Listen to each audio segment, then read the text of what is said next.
जो मुस्कुरा रहा है उसे दर्द ने पाला होगा, जो चल रहा है उसके पाँव में छाला होगा, कि बिना संघर्ष इंसान चमक नहीं सकता, जो जलेगा उसी दिए में उजाला होगा।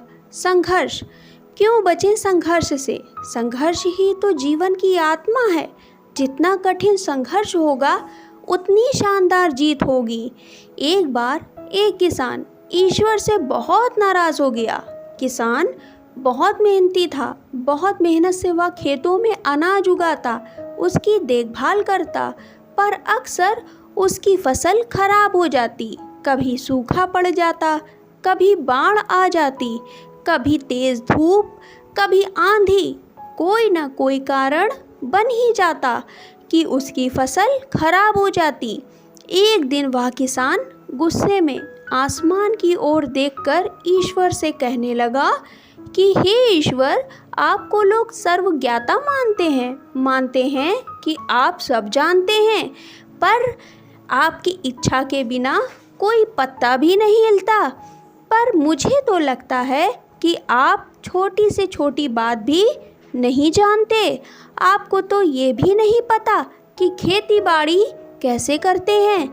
अगर आप जानते होते तो हर समय जो बाढ़, आंधी और तूफान आते हैं वो कभी नहीं आते।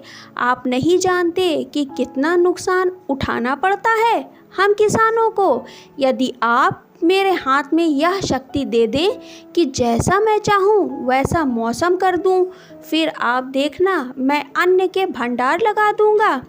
ईश्वर इस किसान के तीखे वाक्य सुनकर मुस्कुरा रहे थे और किसान के सामने प्रकट होकर बोले, मैं आज से तुझे यह शक्ति देता हूँ कि तुम अपने खेतों पर तुम्हारी जैसी इच्छा हो तुम वैसा मौसम कर देना। मैं बिल्कुल भी दखल नहीं दूंगा, तुम्हारी इच्छा से ही सब कुछ होगा। किसान बहुत खुश हो गया। किसान ने गेहूं की फसल अपने खेतों में बोई। जब उसे लगा कि खेतों को धूप चाहिए तो खेतों को धूप मिले, जब पानी बरसना चाहिए तभी पानी बरसा। आंधी, तूफान, बाढ़ कुछ भी उसने अपने खेतों पर आने नहीं दिया। किसान के खेत में इस वर्ष ऐसी फसल हुई जैसी कभी नहीं हुई। हरी हरी फसल लहलहाता देखकर किसान मन ही मन बहुत खुश हो गया और सोचने लगा कि अब सबूत के साथ दिखाऊंगा ईश्वर को कि इसे कहते हैं शक्ति का सही उपयोग। मेरी सफलता देखकर उन्हें अपने नियम ज़रूर बदलने पड़ेंगे। कुछ दिन गुजरे, फसल कटने को तैयार हो गई। किसान बहुत ही उत्सुकता के साथ फसल को काटने के लिए लग गया, पर जैसे ही उसकी नज़र गेहूं की बालियों पर गई तो उसने अपना सर पीट लिया और वह रोने चिल्लाने लगा। गेहूं की एक भी बाली के अंदर गेहूं का दाना नहीं था, सारी बालियां अंदर से खाली थीं। किसान बहुत दुखी हो गया। उसने ईश्वर को रोते हुए पुकारा कि हे ईश्वर, तुमने ये मेरे साथ क्या किया? क्या तुमने मुझे कोई सज़ा दी है? ईश्वर बोले, ये तो होना ही था। तुमने पौधों को संघर्ष करने का मौका ही नहीं दिया। ना तुमने उन्हें आंधियों से जूझने दिया, ना तेज़ बारिश से सहने दिया, ना ही तुमने उन्हें धूप में तपने दिया। एक भी चुनौती का सामना तुमने उन्हें नहीं करने दिया और इसलिए सारे पौधे अंदर से खोखले रह गए।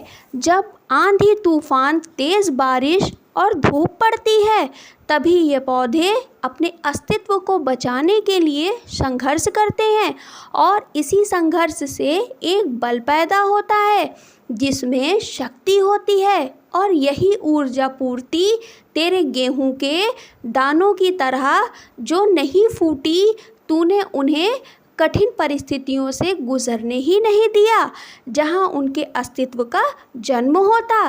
सारी बालियां इसीलिए खाली हैं, इसमें एक भी गेहूं का दाना इसीलिए नहीं है क्योंकि तुमने अपने पौधों को संघर्ष कराया ही नहीं।